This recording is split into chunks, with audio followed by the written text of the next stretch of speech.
Everyone always says, if I go to this jurisdiction or I go to that jurisdiction, I'm safe. And the answer is always no. I truly don't know any meme coins that is not manipulated. Like most of these traders, like they lose $30,000 every day. The ones that are trading in meme coins, I think it's just a normal Tuesday for them. And I saw some chatter around the fact that there's law firms today already putting out advertisements saying, hey, if you invested in Tua, let us know. We'll help recover and all this kind of stuff. So I mean, yeah, I do think she should be worried. Hi Nima, welcome to the podcast. It's a pleasure to have you here. I'm going to start off right off the bat because we're going to talk about meme coins and the law behind meme coins. Yeah. A kid, 13 years old, launching a meme coin and selling everything.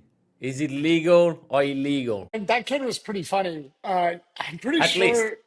I mean, yeah, right. I'm pretty sure at some point he was flipping off everybody and saying, fuck you, I this, that, and then I think, if correct me if I'm wrong, everybody got mad and started pumping the coin after he sold, and he missed out on millions and millions of dollars. That honestly made me laugh. That kid deserved it, but that's just my opinion. Well, he made 30K, so that's fine. Good for him. He made more than I did at his age. No, I don't think a kid launching a meme coin in itself is illegal per se, right? Not any more than launching a meme coin would be illegal in itself. It's not going to be more illegal just because it's a kid. That said, I think it's his age, the impact that has is that contracts with children are generally voidable. They're not automatically unenforceable. This isn't my understanding, right? This isn't my specialty of law, but they are voidable. So I guess in theory, I mean, it would be really hard to unwind those transactions. But in theory, I guess the kid could try to. But no, it's not any more illegal than a normal launching a But normal what is meme coin your is. specific field of law, actually?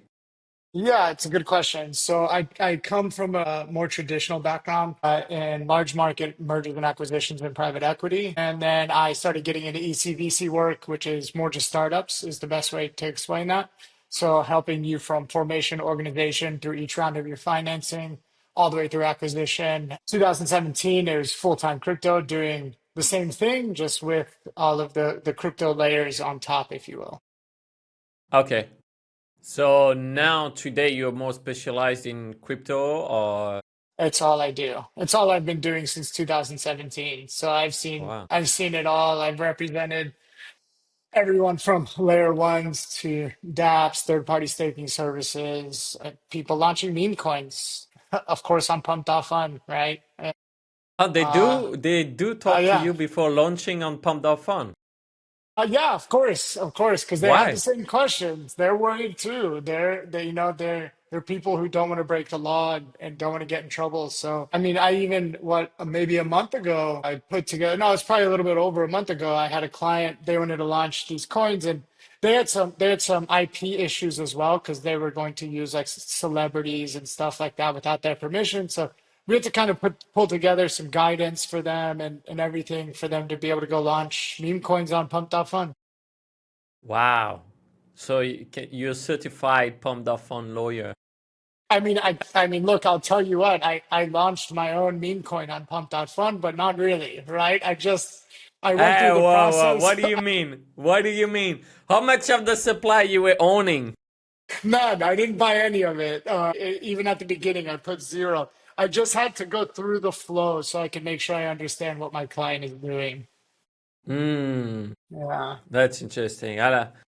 And actually, like, how could someone put itself in a illegal position launching a meme coin? Because it's like, is the regulation depending of the country where you launch your meme coin, or depending of your nationality, or depending of the platform global? Like, it's Yeah. a mess in my head for this. No, it's a good question, but it sounds like you're alluding to it a little bit, and it's part of a bigger question. Everyone always says, if I go to this jurisdiction or I go to that jurisdiction, I'm safe, and the answer is always no.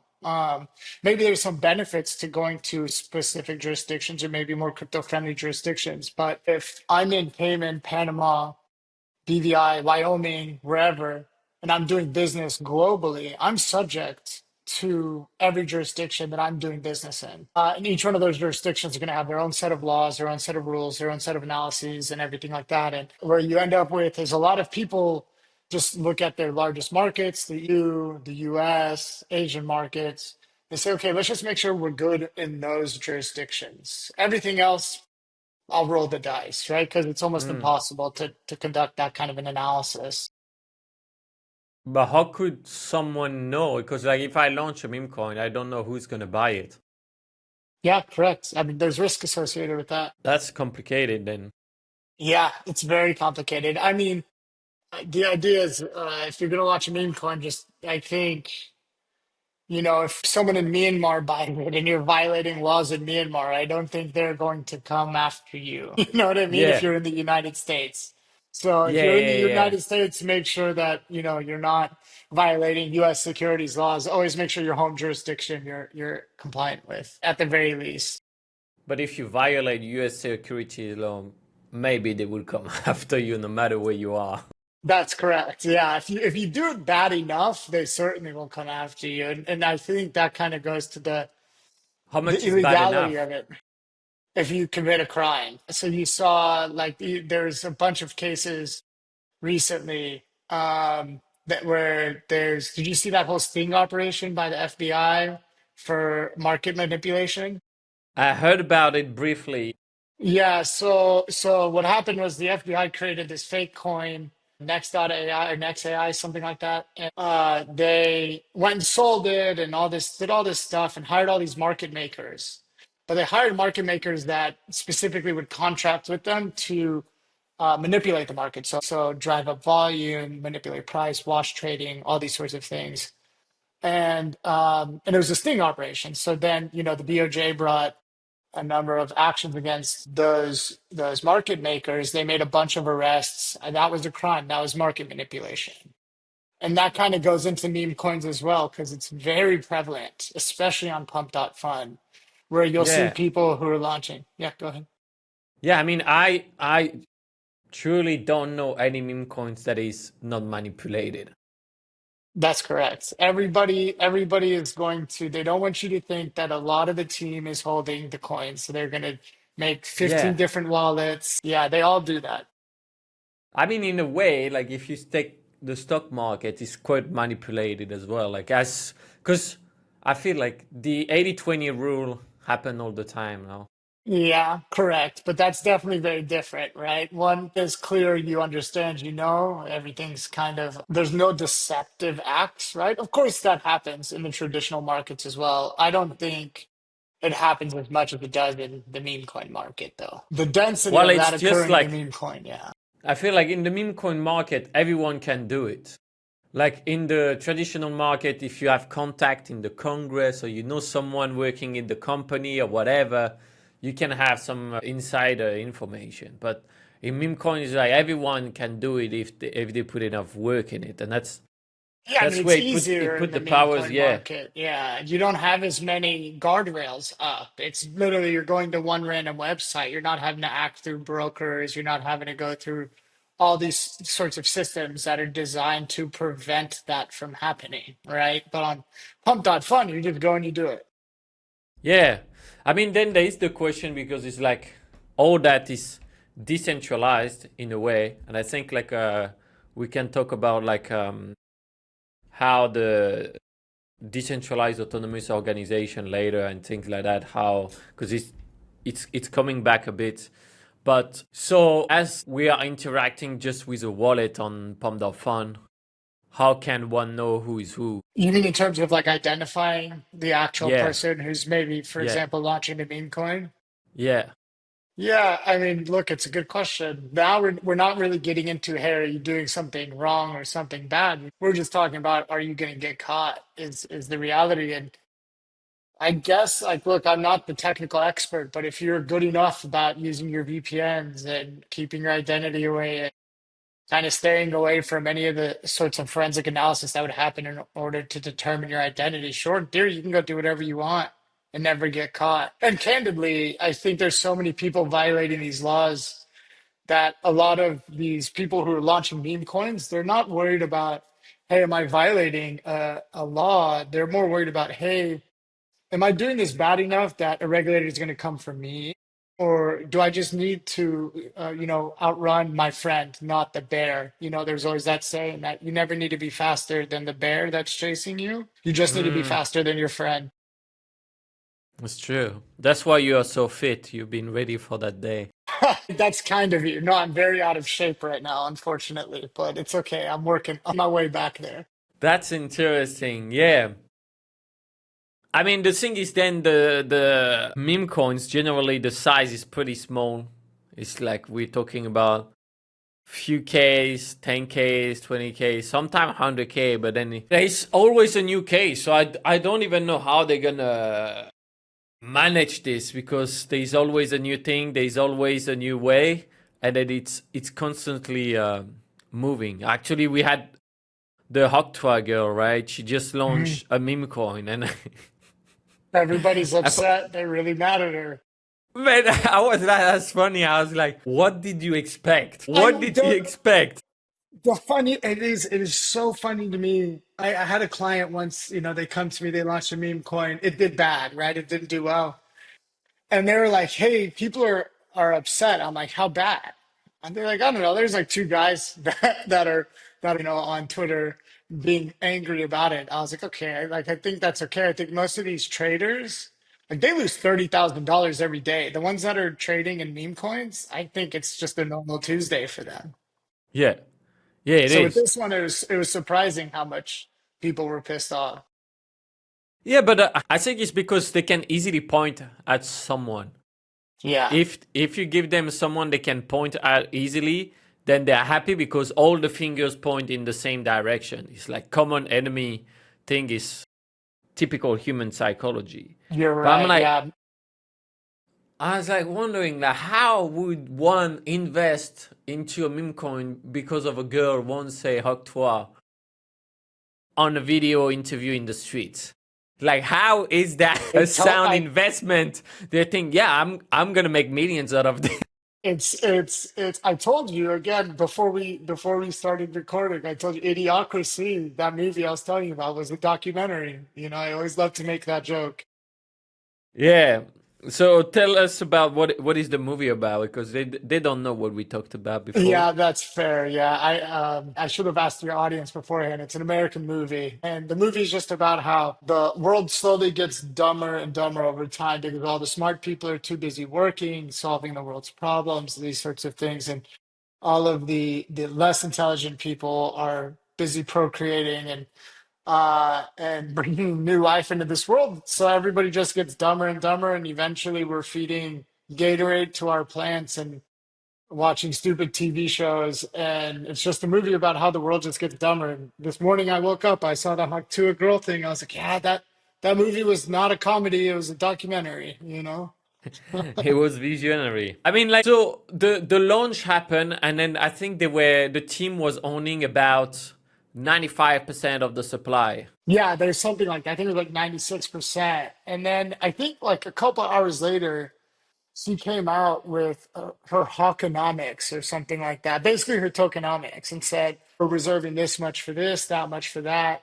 And I guess it still didn't match. I'm not exactly sure. I didn't really get to follow all of it too much today as it was happening. But it just sounds like, as best I can tell, again, from not reading much, that she wanted to launch this meme coin. She launched this meme coin, probably wasn't thinking much about it. And then a lot of her team kept the tokens and they just weren't coordinated. And now people are pissed off. Yeah, I mean, yeah, there was a lot of selling happening. Really, really thin Did her liquidity team, pool. did her team?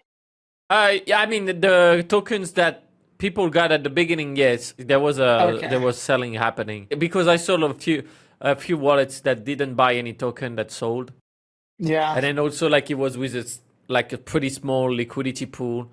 I mean, it's probably a team that contacted her and say, "Are we gonna give you 1 million?" And then of the coin course. went up to Yeah. $600 million market cap, but again, there was almost nothing in the liquidity pool. So Yeah. that's the thing. Like we're talking numbers, but people don't realize that it's like, yeah, but how much can you cash out? It's actually not that That's much. correct. Yeah, And exactly. then we always be attracted to the big numbers. Now, do you think in that case she should be worried, or there's not much that's gonna happen? Because people are gonna forget in a week, that's for sure. So I can tell you right now, I'm a part of a couple group chats of lawyers, where it's basically just a bunch of degen lawyers The lawyer talking about this. cabal, It's the it's lawyer the lawyer. cabal. It is the lawyer cabal. Yeah, that's correct. And I saw some chatter around the fact that there's law firms today already putting out advertisements saying, "Hey, if you invested in Tua, let us know. We'll help recover and all this kind of stuff." So I mean, yeah, I do think she should be worried, only because it sounds like there's lawyers out there already trying to come and get her. So they'll make a case. They'll find someone who's upset enough and try to come sue her. From a regulatory standpoint, maybe, yeah. I mean, she made a big enough splash, and I wouldn't actually call what she was trying to build a meme coin. I don't consider it a meme coin, other than that it's associated with some meme. So So what would it be considered as if it's not a meme coin? yeah, so there's this a lot of people, and I have clients. I mean, I was about an hour ago, I was on a call with a client who does want to launch a meme coin as well, and work it into his ecosystem and all these sorts of things. Like a meme coin in its purest form doesn't have an ecosystem. It doesn't have a team behind it. There's no socials for it other than ones that random people just pop up and decide to Mm. do. There's no like main account. The idea behind the kind of meme coin that made people feel like this is not a security under US law is, hey, this is just a meme coin that gets launched and there's nothing else. Everybody's just going crazy buying and selling it. We'll see what happens. And in that case, I think there's a colorable argument. And it's ironic to me that that Wild West style of launching a token can actually create a better argument for you to say it's not a security than an actual team that's sitting there trying to protect your investment, all this sort of stuff. But that is just kind of the way the law works right now, and the way our framework is set up. But every meme coin now is not that. Everybody who launches the meme coin now, they create socials, they promote it. You're starting to see a bunch of meme coins, just like the Hawk Girl. They have tokenomics, they have a treasury, and all that kind of stuff. And once you start getting into that, you're closer to these like kinds of utility tokens, governance tokens, whatever you want to call them now, these other tokens, right? They're no longer coins, they're just tokens. I mean, yeah, that comes back like Ethereum, is it utility or not? There was like a long debate over that. So the Yeah, thing is, will they care about this? Will any regulatory actually care about that? It's way yeah, too we'll small of a see. problem. It's interesting. We haven't seen too many actions, if any, actually, about meme coins. I think there was like one in those market manipulation cases related to a meme coin, where again it was, mind you, that was market manipulation, so it was like volume and wash trading and stuff like that. If you notice the way the SEC operates, it's like first they went after token issuers, then they went after exchanges, they started going after some DeFi stuff, and like it's almost like they're kind of knocking the pin down as we're putting them up. So I'm curious to see when the balloon pops on the meme coins, if ever, right? There's a shift in the admin at the SEC. So we'll see if that ever comes down the pipe. The ones that make a big splash are definitely more likely to be on their radar. Hmm, that's a very good point. So that brings to all that is often called a rug pull, right? Yeah, that's that everybody. It's funny, like what is a rug pull, right? Explain that to Normally, it me. was like if you remove the liquidity pool. Normally, Right. Yeah. Yeah, I think it all depends. I feel like it's funny now people refer to rug pulls. It could mean so many different things, right? It could yeah, just it's mean, basically hey, they bought and then it went down. yeah, yeah, that's That's exactly basically right. it. Like I had That's a rug pull, though. like they're like, oh, this is a slow rug pull. It's a coordinated rug pull. It's like, well, no, a rug pull is a rug pull. Like Yeah, you that's take the exactly rug and right. then you pull it fast. It cannot be a slow one, otherwise you get out the rug. Yeah, so I mean, look, is it illegal and just by itself, like just handling and pulling the liquidity pool?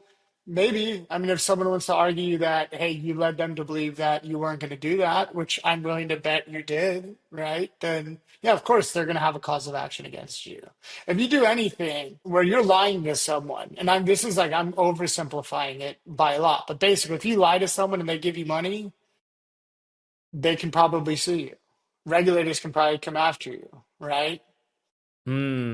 That's just fraud. And that's where you get a lot of this criminal liability. Because a lot of clients always say, I just don't want to go to jail.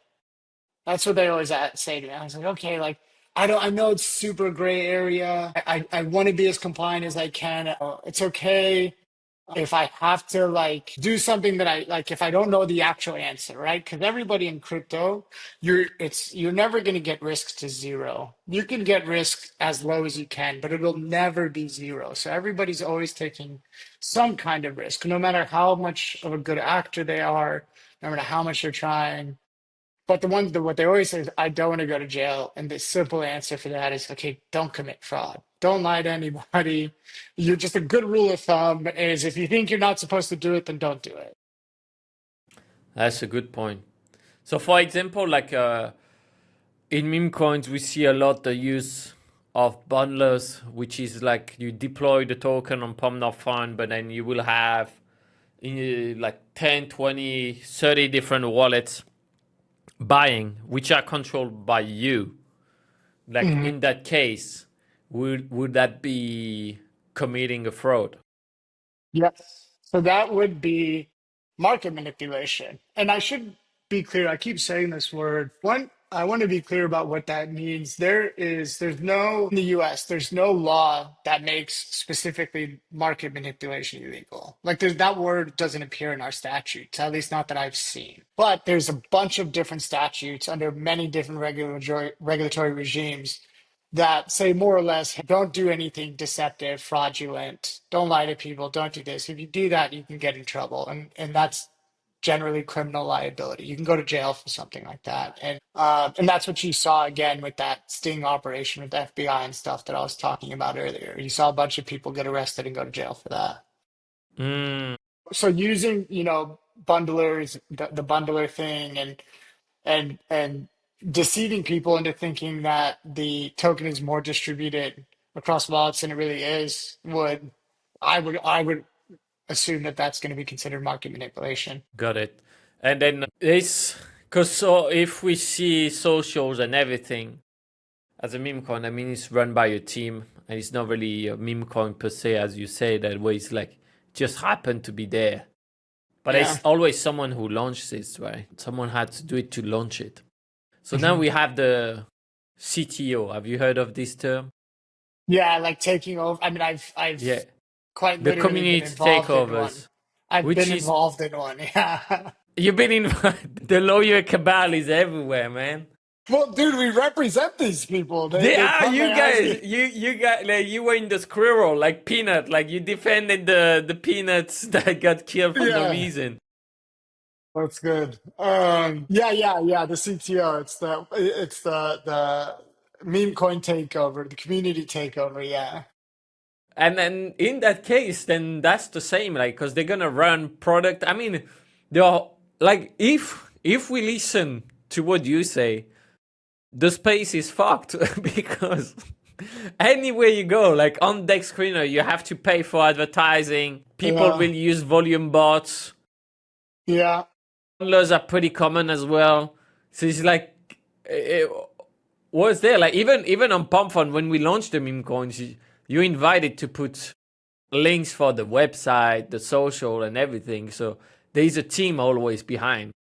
Correct. Yeah. Again, I think it invites the argument that it's a security. I still think the argument's better than some utility token or something like that. I think it's an easier argument to make only because when you talk about, hey, there's this expectation of profits from the efforts of others, those are the two last prongs of the Howey test, which I'm not sure if your listeners know that or not, but I can run you through that. Commonly, the way a token is evaluated under U.S. securities laws is this Howey. It's called the Howey test. I'll spare you the history lesson. There's four prongs that all need to be met It's an investment of money and common enterprise with an expectation of profits from the efforts of others. I'm going to skip over the first two because they're almost always met. SEC is always willing to make the argument and stretch themselves as far as they can to make the argument that those are met. And especially with meme coins, I mean, there's an investment of money and common enterprise. The SEC just completely blows past it. So it's really the expectation of profits from the efforts of others that you attack. And that's where like a meme coin in its purest form fails the Howey test and is not a security. Because whereas you might have an expectation of profits, you're buying it because you're expecting it to go up in value. There's no team behind it. So the efforts of others don't exist. Your expectation of profit is based purely is purely market driven. And therefore it's not a security because again, there's no centralized team of actors that's supporting this token, supporting the price or anything like that. And that's why the meme coins as they are today, it's a little bit of a hard argument because there is that team. There are efforts of others that does exist. Still, I think and look, I've not pressure tested this with any lawyers out there. So to the extent any of my friends end up watching, please do come tell me if you agree or disagree. I think there's still a lot of people buying these meme coins. Just hey, I'm buying that meme, and I just think people are going to buy it. So I'm buying it because based on like market driven demand and not this other team that's over here. And I think that argument is easier to make even with today's meme coins than that argument is to make for like these utility tokens and stuff. Yeah, because I mean, the like in a way, the regulatory like they have a way more work with all the quote unquote utility tokens that like could be considered as securities compared to meme coins. I think Mhm. there is like way more around there. Because at the end of the day, yeah, like why would someone launch a meme coin? Because they think they're gonna make money out of it. And what if Of course. someone would buy a meme coins because they think they're gonna make money out of it? Mhm. So that was funny when the hack to a girl thing happened. It's like, well, her team wants to make money. You want to make money. Someone has to lose money. And it's That's gonna be correct. once. It's like, I'm sorry guys, but this is how it works. So there are no more meme coins launching with a big team. But there's And I'm so sure many. there There still are will so be. many I'm run sure by there still be. professional team. Like you can see, they will have graphic designer. They will have like social media manager. And then even though like even after when you need to pay to be listed on the exchange, it's outrageous. Like it's really It's expensive for crazy. them. I mean, these teams they'll even hire KOLs. Like I'm starting to see Yeah. that a lot where they're getting KOLs to go tweet and stuff like that or make an X post, I guess to be correct. Yeah. So same. So what if a KOL, an influencer, is talking about a meme coin? Yeah, so okay, also a really good question. And it's a little bit complicated, right? So when you are shilling a coin, look, if it's a security, you're going to have to, if it's considered a security, and you're basically not going to know the answer to that question until you do, right? Until you get in trouble. Then yeah, you have to comply with the touting rules, which basically say you need to, when you need make that tweet, you need to disclose that it's an advertisement and that you're getting paid. There's like other things like you got to disclose how much you're getting paid and all that kind of stuff. And we've seen plenty of cases where even in the early days, like Floyd Mayweather and stuff, where they all got in trouble because they didn't follow these touting rules. But what if it's not a security? Can you still get in trouble? In theory, I guess not.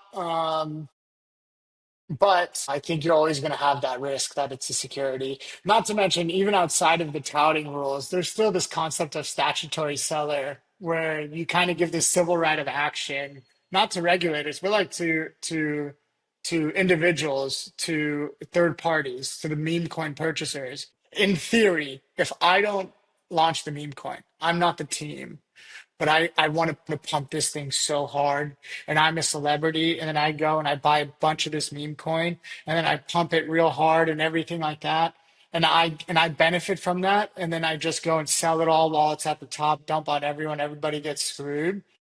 They might have an argument to say I'm quote a statutory seller and I'm liable to them for that purchase because I made them buy it and I promoted it and I got this benefit from it and all this kind of stuff. That's basically my job. Well, it's a good thing. Where do you live? It's just not the US. That's probably good then. Yeah, no, but I mean, like, so I got paid once to talk about a meme coin, and Right. I kind of destroyed them. I was like, all right, I'm getting paid 5K. I said, guys, I'm gonna do the video and I'm gonna give away the 5K. And then I go, it's like that's a terrible art. This is that, this is that.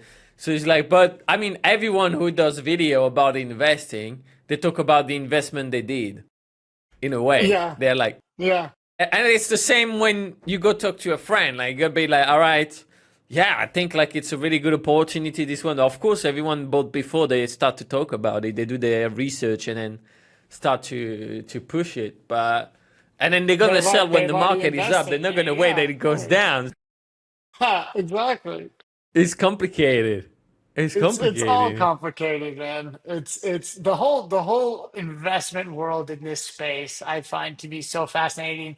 To me, there's a lot of DeFi to me is pretty interesting. And I know we're talking about meme coins today, but I will say this, it's like almost as if I'm watching these clients come to me, they say, I got this new innovative product, right? And that's never been done before. It's new, it's so neat. And I'm just like, yeah, I'm pretty sure banks got in trouble for that like 20 years ago. And that's why we have these Uh, regulations that we have. So I'm getting to watch all of these mistakes happen in real time. You know what I mean? Again. And it's just happening with crypto instead of, the TradFi rails. that's crazy. And then what about like there's tons of service advertising from volume bot on meme coins. Like you launch a meme coin, you get 15 comments on Pump.Fun telling you to buy a volume bot, a bump It's bot, and crazy. everything. It's crazy to me that one that they advertise that and two that people are gonna go buy it. I mean, yeah, it's a huge problem. What I find more interesting, to be honest with you, is the structure of Pump.Fun. Because the way it's structured, right? And I mean everybody knows this, is you go, I want to launch the token. I think all I control is like the name. I put like a description or something and an image, I think. Yeah, Ticker. There's a ticker, yeah. And yeah, that's it. And then I click launch and it says, hey, do you want to buy, do you want to pre-purchase a percentage of this supply? And I'll say, yeah, I'll buy this much or whatever. Of course, everybody puts it real low and then they just go spin up a bunch of wallets and buy a bunch early, but that's neither here of nor course. there. Yeah. So, but then I don't get the sale proceeds and that money doesn't go to me. That goes to Pump.Fun. And then that gets Like as saved. the And then, transaction fees, you mean? yeah. And then all of it gets saved and it automatically goes to a pool. So am I actually the seller of that meme coin or am I just a statutory seller? As in, like, can a regulator even come after me or can they only come after Pump.Fun? I've admittedly not thought about this enough nor worked through these legal issues because I haven't been challenged with them for a client yet, right? But I find that fascinating because it presents a pretty novel issue that I haven't worked through yet in this space. Hmm. I mean, yeah, for sure, because they get 1% every time of all the transaction buy and sell. So they Yeah. become an intermediary or like at least a linked in a way, I guess, of everything that happened on the platform. One Mhm. could argue or not. Like Yeah. it's, And of course, like it all goes to radium when it gets there, right? yeah, yeah. I mean, that's a complicated case. It would be like if I put something to sell on eBay, well, I put my personal information, I guess, on eBay. But like if you Yeah, was but you get to the sell sale something proceeds from illegal, that. sorry? You get the sale proceeds from that. My understanding of Pump.Fun is when you go and you buy the token, I don't get what you paid for that token, you know? I mean, yeah, but it's in a bonding curve mechanism. So it's like, Yeah, but none of that money goes to me. Do you yeah, see what I'm but saying? Yeah, so it's that different than money then eBay. goes to Radium. Like, I mean, Correct. a part of it, they keep aside for them. Right. Or So my only point is like it's not like I'm selling a meme coin. yeah, Do you see what I'm saying? So it's yeah, interesting. It's different than like a normal token sale, which I find to be pretty fascinating. huh, Because when a token yeah, sale, I go and I create the token, I'm gonna sell it to you for, you know, I don't know, 40 soul, and I'm gonna get that soul. yeah. It's not all going to radium eventually, right? That's Yeah, well, I mean, like for example, like even like project like Uniswap. Uniswap is Mhm. known like they had a lot of VCs and there's a lack of clarity of how much they had, how much they Yeah. receive, and then you can see a lot of wallets that are actually connected. So that's kind of like deceiving for the public in a way. Yeah, very much. I mean, I think that's the case everywhere as well, right? Yeah. The question is if someone's doing that in order to be deceiving, or do they just hold a lot of uni in different wallets? You know, those are two very different situations. Well, all the time, like VC funded tokens is like the goal is to make the investor think that the VCs are not and the team is not controlling most of the supply. Possible. I think VCs in general are going to be more careful about that kind of stuff. They're not going to do Yeah. that. I would assume if you're seeing a VC holding large amounts of tokens across wallets, they're probably reaching caps on their funds. So they're transferring their investments because that's something that you'll commonly see in VCs is this fund reached its cap. I'm going to take some of this investment and transfer it over to this new fund. I assume that's what they're doing. They're not going to have the same wallet for each one of their funds. You know what I mean? Okay. So okay, and this is Yeah. allowed. I can have multiple found. But Mhm. if I'm a regular investor, like we say, for example, volume bots or bundlers can be illegal or like Mhm. used as market manipulation. But I Mhm. could do all the same thing manually. Like, I mean, Yeah, but again, what's the purpose? What are you actually doing? Are you intending to be deceiving? Or you just, hey, I can't keep them all in one wallet because that is going to violate these laws and these rules that I've created and the terms yeah. of these investments and stuff like that. Like one is definitely bad. The other one you have to do. Yeah, I mean, yeah. I mean, I guess, yeah, they like people will always try to be deceiving. I mean, it's the same if you play poker. You Yes. want people to Yeah, of believe the course. opposite of what you have in your hand. So Yeah. it's like, It's called human nature, like you said earlier, you know? yeah. So, man, it's a complex case where Well, it's what is funny to legal me. then? What can we do? To be honest with you, I say for meme coins, like, you know what? Just let it happen. Fuck it. Just go. Part of my language. But just let them go. I mean, everybody who's investing in these things, they know that all this stuff's happening. Like, you know, it's not like it's a secret. It's like, okay, you know what? If you want to go play that risky game, go play that risky game. Go ahead. Yeah, that's for sure. That's for sure. Yeah, like you can't complain. Like you were like into a meme coin. You say like, bro, like you invested in a meme coin. Like what are you complaining about? Like what did you expect? When I go to the casino and I lose my money, I don't leave being like, man, I really didn't think that was going to happen, you know? I really don't understand what happened here. Something weird. So let's talk about a bit more about decentralized governance then. Yeah, you want to jump into that? Yeah, I'm happy to jump in. I've been having that conversation a lot lately.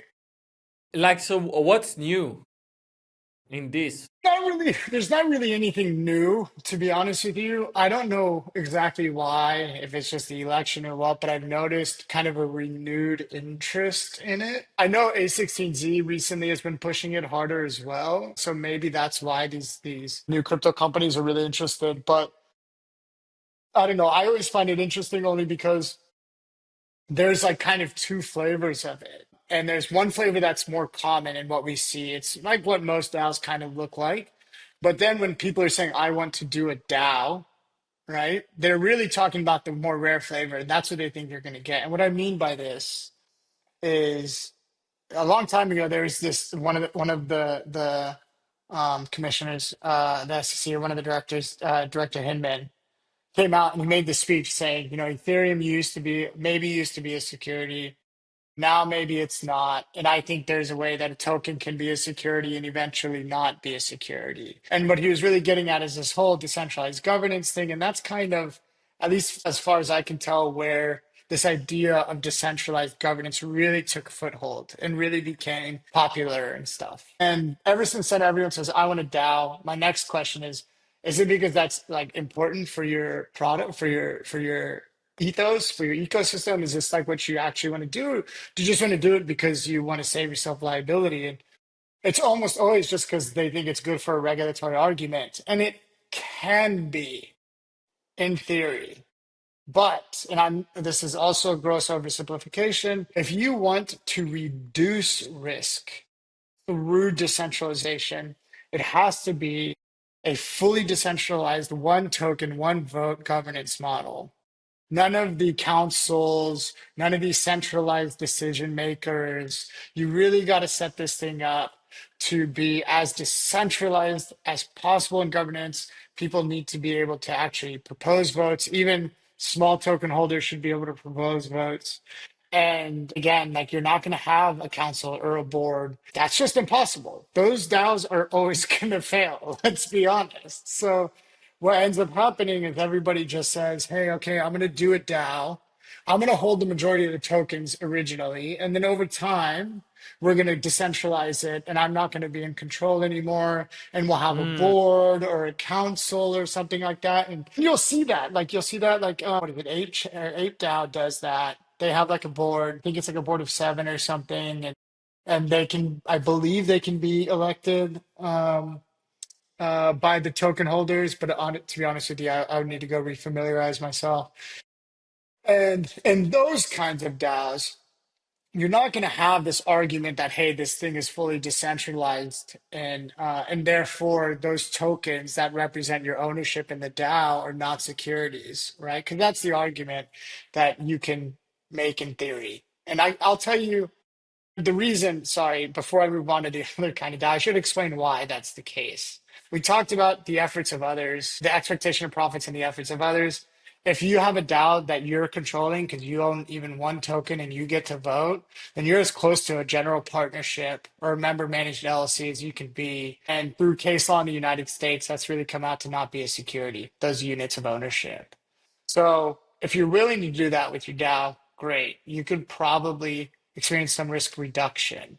But other than that, you're like in the ape DAO world, and what you're doing is creating this centralized body of actors that are in control. It doesn't make that token less likely to be a security, but you know what it does? It shifts the risk from you, the founder, to that DAO. And the idea is let's create this entity, maybe a Cayman Foundation, and then we're going to create the token holders are going to help govern it. It's going to live by itself. It's not going to have any owners. It'll have a board that makes decisions for it, or maybe a community council or something like that. And now, me, the founder, I don't control that anymore. So I've now passed off all of that liability on a going forward basis and kind of cribbed the liability in that foundation. And to me, that's like a mm. risk shifting DAO.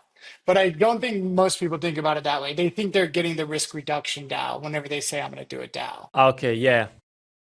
Yeah, there's actually, I think like a popular one at the minute is the one from Jupiter, because they had like Mhm. some votes going on, and then apparently the community was not pleased with what were the results of the votes. And I guess, as you say, it may depend of how much the team is actually holding in it, because if they hold like more than 50% of the voting power, then what's the point Yeah. for What's the point? Yeah. to be able to vote? I don't know for the details of the case of Jupiter. I was just saying, Yeah. on Twitter. But then Ethereum started off where they own a lot, I guess, the Ethereum Foundation, and now it's more stable, you say, like it's more distributed. Yeah. I mean, I also don't know the actual statistics behind how distributed that voting is and that governance. But yeah, I believe that's the case. I What just think about if we Ethereum, but put that with meme coins? We make voting power with meme coins. well, then are they even meme coins? They're just governance tokens, then, aren't they? Even if the meme is funny, It's still a meme coin, I guess. Let's just call it a meme governance token, then, I suppose. man, that's the future. I thought, yeah, we'll see, man. I hope. I think we'll end up seeing a lot of big players that come. There will always be a bunch of layer ones and maybe layer twos and stuff, but I think we're going to start to see a lot of these like altcoins go away. To be honest, I really do. But it's going to take another 10 years, but I think you're going to start seeing like the Ethereum, Solanas, these ones kind of become a little bit more prevalent, and people are just going to be building on those rails. Yeah, I mean, it's already mostly the case, I think. Yeah, more or less, yeah. But Yeah, man, I see so many L1s, to be honest with you. I see so many still coming. They're my client. okay, all right. Is there a way we can short everything that comes to you? Oh, yeah, I definitely am not going to give away any insider information. No, they're all. I mean, a lot of them are doing some really cool stuff. There's this new kind of thing that I'm starting to see, and it's like, what's the word that I'm looking for? Like themed L1s. So like L1s that are specifically geared towards a certain type of theme. Maybe it's social fi or DeFi or Yeah, yeah. gaming L1. And that's Trading. quite There's prevalent. one Hyperliquid. I think they're gonna make their own blockchain as well, or L2. Yeah. I don't know exactly, and it's a leverage trading platform. So it's Oh, like interesting. Yeah. yeah. I mean, I guess like we're gonna have one that like some people I saw started to try to make a blockchain just for trading meme coins. So that's what you're talking about, like SIM stuff. Like they're Yeah. gonna try That's to make exactly those right. thing. But I guess a blockchain that is specialized in trading meme coins is called Solana. That's exactly correct. There's not many utility project built on Solana, as far as I Oh, know. It's yeah. like it's the same And classic. Oh, stake your stuff here, stake your stuff there, but like no one really uses it except like just accrue what's funny revenue. is even before meme coins were a thing, I would notice like a lot of the projects on Solana, they're all cartoonish. Like again, these are even my clients. Before meme coins were a thing, they're always like it's a little bit more of like a cartoonish chain that you end up seeing. And like the general vibes and stuff are always a little bit sillier and everything, you know. Let me try to find a meme that represent that. They had one. It was so good. Take your time, I'm in no rush. It's a good meme. I'm not gonna find it. No, no worries. So it's like I have the picture. It's like you have Oppenheimer, Einstein, and the guy who played in the Barbie movie. And It's like Einstein is like Bitcoin, Oppenheimer is Ethereum, and the guy in Barbie movie is like all dress fluo is the Solana guy. the Solana, yeah, of course. That's so good. I was like, that's kind of what it is. That's very accurate. Honestly, you should make that into a meme coin. All right, bet There you go, dude. with some voting power as well. That would be Yeah, perfect. that would be So where perfect. do you see the space going actually from your side? In terms of me, I mean, in terms of, I mean, general, like you say that, well, I mean, you first give a hint, like you think like, now we're gonna see more and more that projects are built on existing blockchain more than hmm before. yeah, And I mean, I guess it's quite a natural evolution because it's like there's no five different kind of internet. There's one internet protocol and people yeah, build on top of that. Now I mean, every format is always the same, like same like yeah, one win it all for DVD, for all those things, all the video, all the audio. And then I think here, I mean, same operating system for smartphones. There are mostly two. You could yeah. argue there's 3, 5 max, but there's mostly two. And then I think in blockchain, yeah, we're gonna have You're gonna see it the same way. three to Yeah, five, and then otherwise it's too much. but not for a while. I think for the next 4 years, at least in the United States, you're still gonna see a lot of new L1s, a lot of new Yeah, but how startups. people are going to actually use it? That's the question. Speculate I on it, definitely, okay?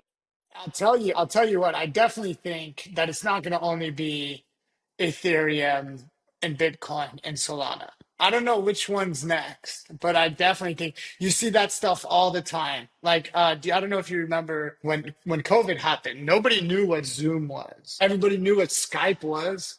I don't know what happened, but all of a sudden, I haven't seen anyone use Skype ever since. Yeah, it's Zoom came crazy. out of nowhere and just completely took over. So, based solely on things like me seeing things like that many times throughout my life, I fully believe like it's not going to be just, Yeah. Bitcoin, Ethereum, and Solana. I think we'll see, in 10 years, something that we never even thought we would see, something that hasn't even started Yeah, yet. but if you talk in 10 years, I'm definitely talking 10 years. I mean, I Yeah, oh think yeah, this, but yeah, of course. Hey, we gotta make that money now. In that's, 10 years, man. Thank you, but it's like already been 10 years almost in the market. Want to that's, retire at some point, you know? that's correct. You're not wrong. You're not wrong. Yeah, I mean, a new technology, a new device could open a new opportunity as well and everything. So Right. we don't know what I'm we not don't know. sure. But Yeah. how, like, I'm not going to talk about it in 10 years. I mean, Okay. in the You want next my you want year, theory? You want my theory where I think the next moonshot is, or the biggest moonshot that will ever happen in crypto. Okay. This is my this is okay, not, careful, if you invested before, you're trying to get an audience to buy, and you're don't gonna worry. be saying, Everybody's invested in this one already. It's okay. Okay. So it's all right, Ethereum, and let me tell you why. My yes, my hope really. It's my hope. Okay. So Ethereum came out. They said we're not going to solve the scaling problem. We're going to update L2s. You go scale. Go for it. And now everybody's just buying L2s, buying L2s. It's almost a leech on the price of Ethereum. But if one day Ethereum decides, never mind, we're going to solve the scaling problem. We don't need L2s anymore.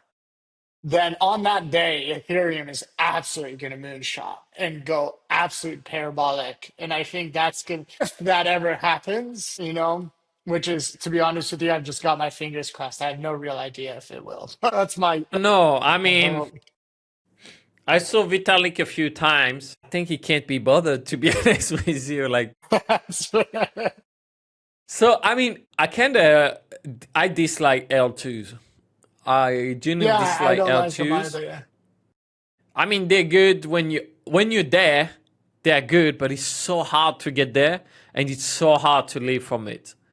It's like that party that can be nice, but it's like 1 hour and a half away, and you have to gear up and go there, and you don't even know how it's gonna be like. And so many times it was like, oh, that's a shitty party, and now I'm stuck here. And then Yeah, that's kind of what it is. Like you bridge your capital. You're like, I heard everyone is having fun there. And you're like, actually, I'm not it's not having that fun. easy. And I can't bridge back. I have to Yeah, wait two it's weeks to true. bridge back. So fuck. And then the bridge, I mean, God I forbid think, bridging. I hate bridging. I mean, you're just I going to lose think some money. humans are It's not going made to. for bridging. No, I don't think so at all. But again, if Ethereum ever decides, you know what, we also don't like L2s, and then they decide to flip the script and just solve the scaling issue themselves, then everybody's going back to Ethereum. Yeah, that's true. That's true in a way. I think like Ethereum needs to find its real positioning. And my I mean, I opinion, I think it think like found its positioning. That's what all the L2s are built on. yeah, but L2s don't like. There's L3 as well, but I know. I don't see much of like what they're bringing except cheaper trading fees most of the time. I mean, And base that's chain is really the one it. that need to try the most. Like, I mean, not trading fees, but like transaction fees. Yeah. But I think like, all right, like Ethereum had a big wave of DeFi. All the DeFi was mostly built on Ethereum. Now, Yeah. most of it was BS. There's only Yeah, of like course. probably Aave that's still here, and then all the decentralized exchange, but then same, you can get the same on Solana. Now we see the new wave as well coming up slowly, decentralized science. And I think that can bring a bit more attention to Ethereum. Yeah, We'll very, see. very possibly. Or maybe some new thematic science L1 will come up. Who knows? They already make some. Do they There is really? one I think called hair DAO. Hair DAO or something like that. There you go, of course. But Uh, man, going into another L1 is horrible. Horrible. yeah, dude, all interoperability has not been solved. I was talking to one of my lawyer friends the other day. He's in-house at an L. Do you hang out with people that are not lawyers or? I mean, yeah, I told you I'm visiting my friend in Miami. He's not a lawyer. Oh, Yeah, no, I do. I mean, I work remotely. I mostly hang out with non-lawyers, to be honest with you. I just talk to a lot of lawyers yeah, on my computer. on my computer. Yeah, Telegram, we're all on Telegram all the Regulator. time.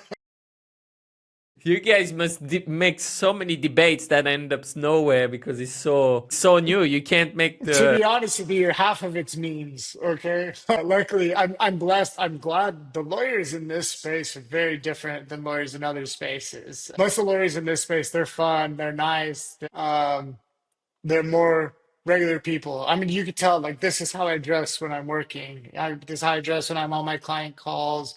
I get the hat made because I don't like to do my hair. I can just wear the hat, you know. got it. Yeah. So you were talking about the whatever words I can pronounce. Interoperability. Yeah, basically just bridging from one chain to the other, being able to send one token on one chain and get tokens on the other and all this kind of stuff. There's one Yeah. person out there that and I don't know if I can even share any names or anything, so I'm not going to, that claims that they have just solved the interoperability nut. We'll see that. We'll see if that's true or not, because I've heard that 50 times. Yeah, and most of the time it's just a Google spreadsheet. A sent to B, okay, on the other side, B sent to A. And then it's kind of, I know some developers who've been working on this, yeah, but cross-chain swap and everything. But then it's like, do we really need to solve this problem? Or are we just creating another problem? That's like, Good that's question. that's like a lot of people when we were at DEF CON here at the DEF CON, like we were like, it's kind of feel like on Ethereum they created some problem that no one had, and then they are solving those problems that no one had, and it's like infrastructure on top of infrastructure. But it's like, who is actually using L2s, or like who is actually trying to? It's such a small thing, and then it's like, for what? Like for cheaper transaction fees? But then like, what are we doing this for? It's like, is it even useful? And I think like, I don't know. Yeah. I mean, outside of the cheaper transaction fees, I don't think it is useful. I think that's literally the whole point of an L2, right? Yeah, but then we have 10 L2s that say, oh, we do a bit That's more of too this, we do a many. bit more It's of yeah. that. And then And at our the end of the day, ecosystem is better and this and that and whatever. you get cheaper transaction fee, but on the flip side, you get more friction. So I'm not really winning. It's like, No. It's an interesting world out there. It's messy. I think, dude, I think we're still so in our infancy. Like I really do. We've been around, like crypto's been around for 10, 12 years. However, no, it's been longer than that. And it's been longer than that. And I just feel like we are still playing in the sandbox before we learn that we can use that sand to build roads and stuff like that. And we just haven't quite figured that out yet, you know? yeah. Yeah, I mean, it's beautiful. What are your thoughts for this bull market, if we can? Well, I mean, I guess we can call it bull market if Bitcoin past 100K. I know, yeah. I don't even know if it's still past 100K, but I hope it is. No, it But went back under. I went back. Okay, I need to go buy some then. Are you still buying Bitcoin now? Nah, I say, yeah, every now and then I've always had a drip. You just put the drip on and you just let it go every week or something like that. I always change the timing and everything. Yeah, why not? But But it's like, just you've like been investing, I guess, since 2017. Then you say you started in the space. on and off, yeah. Because sometimes you just kind of stop, right? Like, and I'm not doing any active investing, to be candid, and I never really have. It's always just Bitcoin, Ethereum. I hold a bunch of like altcoins just because when my clients come, I like to buy their altcoins and go play around with their tools and stuff, get to understand what they're building and all that kind of stuff. But to be honest with you, spread across many different wallets that honestly I don't even know where they are anymore. The beauty of L2s and the chain.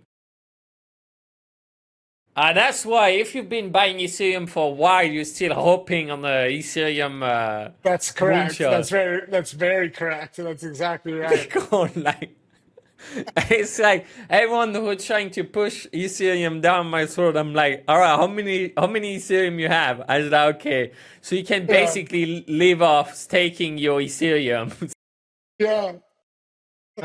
I But no, yeah, I as far as active investing, I'm not like day trading or anything like that. There's early days I tried to do that, but to be honest with you, my job is super stressful. I don't need extra stress. I just Yeah, don't. and then also is I heard that the other day. It's like then you live on kind of triple leverage because like if your work is involved in crypto, your money, like a part of, I guess, your big part of your capital is in crypto, and then you're trading crypto actively. You have a Yeah, triple leverage on your life. So when things go wrong, like it goes wrong three times stronger. yeah, So 100%. Luckily, I don't get paid in crypto, but I could use I could use my money for it. no, get paid in crypto, man. It's the best. Yeah, I don't know if I can. I could probably convince my law firm to pay me in crypto. Actually, I probably could. I don't know. I think like there's no better payments than crypto payments. I feel like But what's really the difference? I can just go buy it in the open market at the time I get paid in it. Unless I'm working for like an L1, I'm getting their token, you know? it's not the same feeling because you had Yeah. to click buy. The other one, you felt like you had it for free. You know, Yeah. it's Well, like fair. it's I don't know. It's different. And then if it goes up in value, you're happy, and if it goes down, you're like, ah, never mind. It's crypto. Yeah. Except when you need to pay your mortgage or something like that. Oh yeah, yeah. Well, then that's another question. That's a whole nother story. Yeah, I don't know. I Okay, think as far as this bull market, I think it'll be around for a little while. I still you think think it was Bitcoin's going gonna to be pump. longer than the other ones? Yeah, I do. I'm basing that on solely vibes, just so you know. You based on what? On vibes, just on Yeah, feeling. yeah, yeah. I mean, my argument is just like it can't be what everyone expect. So like everyone is like, all right, 3 year bear market, 1 year bull market, 3 year, and then we had it like two, three times in a row. And then Mhm. same as the stock market when everyone was like, well, don't invest now because it's gonna crash. And since 2018 didn't crash, and it's like, but we're due for a crash because normally it crashed every 8 years, but it still didn't crash. Yeah. And then there's so much liquidity out there, as because I mean, we're not gonna talk about like inflation and blah blah blah, but it's like I like people who have money, they have a lot of money in the bank. Let's put Yeah. it that way. Like a lot, I know I for a also lot of think people I it's think that hard, but to me it's it's about new money coming in. And I think we're gonna have a lot of new money coming in soon. man, the young people they only invest in crypto. They only I care about know. that. And it's gonna keep coming. So you're gonna get a lot more new money coming in. I mean, there's either there's one of two things that happen when any token pumps. Either that's pumping off of some other crypto, meaning there's a loser token that's going down in price somewhere, and this one's going up, or it's new money coming in. I think we're gonna keep seeing more new money coming in with the ETFs. I mean, those things have been pumping like crazy. And all these like newer L1s and these new entrepreneurs and the young people that are going to start new Yeah. crypto Oh, the companies and new stuff like entrepreneurs that. they only care about like I mean I guess I'm a bit biased because like those guys like they're 21, 22, but it's like running a OF agency is like Bitcoin is the only sound money. So like all the money that goes into OF comes back into Bitcoin with those. And same Yeah, another one is like he made millions with meme coins, and his like saving plan like to get out meme coin would be just to go in Bitcoin. And I think like it's I don't know. I mean, of course, like people who are less money aware and things like that, they're not gonna go into crypto. But it feels as you say, like the new entrepreneurs and everything, they are really into that, and we're gonna see more and more. Or maybe we're gonna right. see 2 years of bull market. Then I don't know. I don't Yeah, know, who man. knows? I'll take it. Vitalik knows. Ethereum Foundation, they've been timing the market pretty right most of the time, right? But They yeah, know. I guess I haven't been paying enough attention, but I hope so. Well, they're known for selling Ethereum at the top most of the time. Really, I didn't actually know that. Okay, Yeah, that's yeah, they're known for that. So that might be just randomness, but or maybe because they're selling so much. I don't know. Like Solana, for I example, there is a lot less clarity. One could argue, like we don't know exactly when the Solana Foundation is selling, There is a lot less clarity than on Ethereum. I need to pay attention to when Ethereum's selling then. Maybe you Start should. taking some. Yeah, it sounds like I You should, start but to make me think that your bag of Ethereum is bigger than your bag of Bitcoin now. it is, yeah. Come on, you guys. It is. You're absolutely correct. You're absolutely. It always has been. It always has been. All right, man. Well, Nima, like if someone wants to work with you and to learn more about this, like how should they contact you? Yeah, it's you can reach me. I mean, you can reach me on Telegram. It's Nima the Fish, Nima the Fish. That's really professional. Yeah, it's all my socials. If you want to find me on Instagram, you want to find me on Why the fish? Twitter, because I mean, like I when know I you wear was, gray, so it's like to look yeah, like. no, it's when I was a kid, Finding Nemo came out. I always went with Wow. Nima the Fish. Yeah, Okay. You're not planning to so become a stand-up comedian after this, right? so I've actually done stand up a couple times. That probably was enough. Yeah, it was. I enjoyed it. It was a good time. I didn't get too many laughs, but I tried. Okay. But yeah, you can Uh, reach me I can. on my socials that way, Cool. or Nima at day1law.xyz. Yeah, I will put the links in the description. All right. Sounds good. Thank you, Nima. It was Absolutely, a it's a super pleasure. interesting conversation. It was a fun one. I hope you have a good night.